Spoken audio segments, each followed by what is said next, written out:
Selamat datang kembali di channel Sebuah Tanda Tanya. Hari ini kita akan membahas tentang gempa yang baru-baru ini terjadi di Poso. Tanggal 17 Agustus 2025, masyarakat di Poso dikejutkan dengan gempa yang cukup besar yang terjadi pagi-pagi sekali. Getarannya ini terasa jelas hingga membuat warga panik dan keluar rumah. Kejadian ini langsung menyita perhatian publik karena terjadi tepat di momen hari kemerdekaan, yaitu saat banyak orang masih bersiap mengikuti upacara. Berdasarkan data BMKG, gempa ini berkekuatan 6 magnitudo dengan kedalaman sekitar 10 km. Pusat gempa ini berada di darat dan dipastikan tidak berpotensi tsunami. Meski begitu, guncangan yang terjadi ini cukup kuat sehingga terasa di banyak daerah sekitar Sulawesi Tengah. Ada juga data dari lembaga lain yang menyebutkan bahwa kekuatan gempa itu berada di angka 5,8 magnitudo. Tetapi adanya perbedaan kecil ini tidak mengubah kenyataan bahwa guncangannya memang besar. Secara ilmiah, gempa di Poso ini dipicu oleh aktivitas sesar aktif, yaitu khususnya di sekitar sesar Tokoraru. Pergerakan sesar ini menyebabkan batuan di bawah tanah itu saling bergeser dengan tiba-tiba, sehingga energi yang dilepaskan itu menimbulkan guncangan besar di permukaannya. Dan inilah yang membuat gempa di Poso terasa kuat, meski kedalamannya bisa dikatakan relatif dangkal.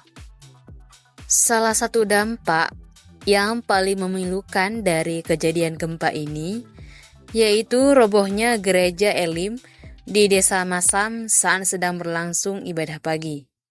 10 jemaah tertimpa reruntuhan dan segera dilarikan ke puskesmas terdekat. Selain itu, tercatat 1 orang meninggal dan puluhan lainnya mengalami luka-luka, serta 2 diantaranya dalam kondisi kritis. Peristiwa ini menjadi bukti nyata bahwa betapa dahsyatnya efek gempa terhadap kehidupan masyarakat Poso. Selain bangunan ibadah, beberapa rumah, masjid, dan fasilitas umum juga mengalami kerusakan. Guncangan ini bahkan terasa hingga ke daerah lain, seperti Luwu Timur, Mamuju, dan Palopo. Walaupun dengan skala intensitas gempa mencapai 4 hingga 6 mmi di sekitar pusat gempa. Yang artinya, gempa ini tidak hanya berdampak lokal, tetapi juga dirasakan dengan cukup luas. Setelah gempa utama, wilayah Poso diguncang oleh serangkaian gempa susulan. Dalam 4 jam pertama saja, tercatat ada 19 kali gempa susulan dengan kekuatan yang berbeda-beda. Bahkan laporan dari BMKG menyebutkan jumlah susulan terus bertambah hingga mencapai puluhan kali dalam beberapa hari. Dan hal ini membuat warga semakin cemas dan tetap waspada. Tak lama setelah kejadian, Badan Nasional Penanggulangan Bencana atau BNPB bersama dengan BPBD, yaitu Badan Penanggulangan Bencana Daerah, langsung bergerak cepat. Tim reaksi cepat ini dikerahkan untuk melakukan pendataan, membantu korban, dan menyiapkan posko darurat. Pemerintah daerah juga segera berkoordinasi dengan aparat untuk memastikan kebutuhan dasar masyarakat itu tidak terdampak. Secara geologi, wilayah Sulawesi memang dikenal rawan gempa karena berada di pertemuan beberapa sesar aktif. Poso sendiri itu berada di dekat jalur sesar yang sangat aktif dan sering melepaskan energi dalam bentuk gempa bumi. Inilah sebabnya masyarakat ini perlu memiliki kesadaran tinggi akan potensi bencana, sekaligus menyiapkan bangunan tahan gempa dan jalur evakuasi. Peristiwa di Poso ini juga menjadi pengingat tentang pentingnya kesiapsiagaan.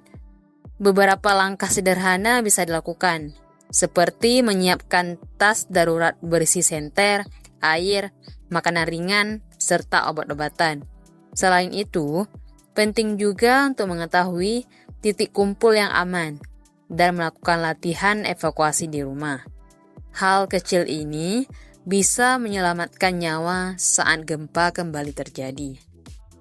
Gempa di Poso ini bukan hanya sebuah kejadian alam biasa, tetapi juga peringatan bahwa kita hidup di wilayah yang rawan bencana. Dengan pengetahuan dan persiapan, resiko bisa ditekan dan keselamatan tetap terjaga. Terima kasih telah menonton video ini. Jika kita ingin berdiskusi lebih lanjut, jangan lupa tinggalkan komen di kolom komentar ya. Dan jangan lupa like, subscribe, dan share. Bye-bye.